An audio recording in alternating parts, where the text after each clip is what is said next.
बात को जान गए, लेकिन जो सही वाला है उस बात को जान नहीं पाए, असली बात जान नहीं पाए। कहा कौन?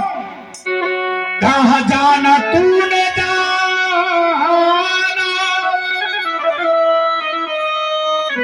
सब कुछ तो जाना,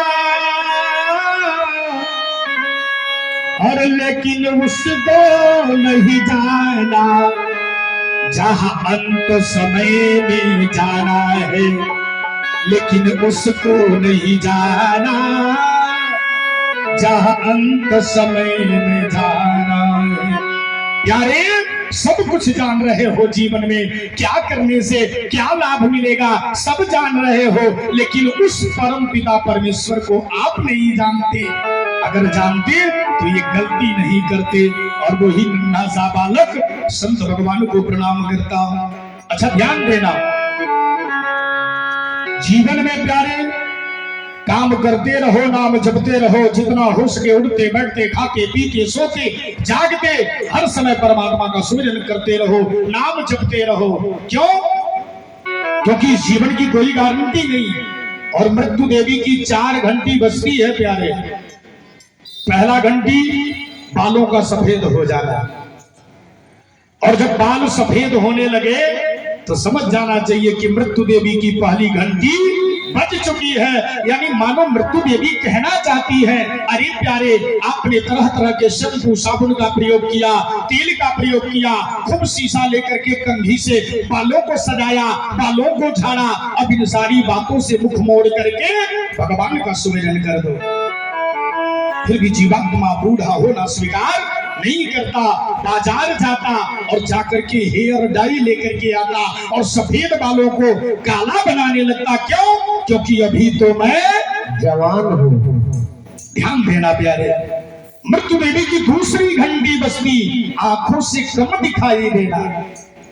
मानो मृत्यु देवी कहना चाहती है, प्यारे, आंखों से बड़ी सारी दुनिया को देख लिया, अब इन ऊपर की आंखों को बंद करके अंतःकरण के आंखों से परमपिता परमेश्वर को देख। क्यों? क्योंकि अब नहीं देखेगा, अब नहीं जगेगा तो फिर तुम्हारे जीवन में सवेरा होने वाला नहीं है। फिर भी जीवात्मा क्या करता?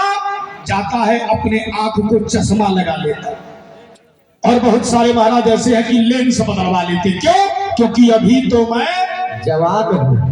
अच्छा, मृत्यु देवी की दूसरी घंटी बज गई आंखों का। तीसरी घंटी क्या बजती? मुख के ये जो दांत होते ना, धीरे धीरे सब झड़ने लगते। मानो मृत्यु देवी कहना चाहती हैं कि आप अपने मुख से बहुत सारे राजभोग खाए, लाल मोहन खाया, बहुत सारे पूरी पनीर पकौड़ी कचौड़ी खाए, इन सारी बातों से मुख मोड़ करके परमपिता परमेश्वर का नाम लो। फिर भी जीवात्मा मानता नहीं, क्या करता? नकली दांत लगवा लेता। क्यों? क्योंकि अभी तो मैं जवान हूं। और मृत्यु देवी की चौथी घंटी बजती, शरीर 3 जगह से टेढ़े हो जाते।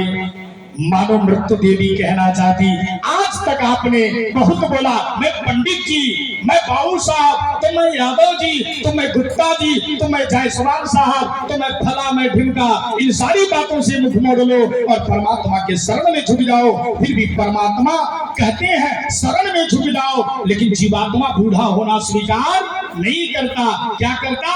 चंपनास का प्रयोग करता। क्यों? क्योंकि अभी तो मैं जवान हूं।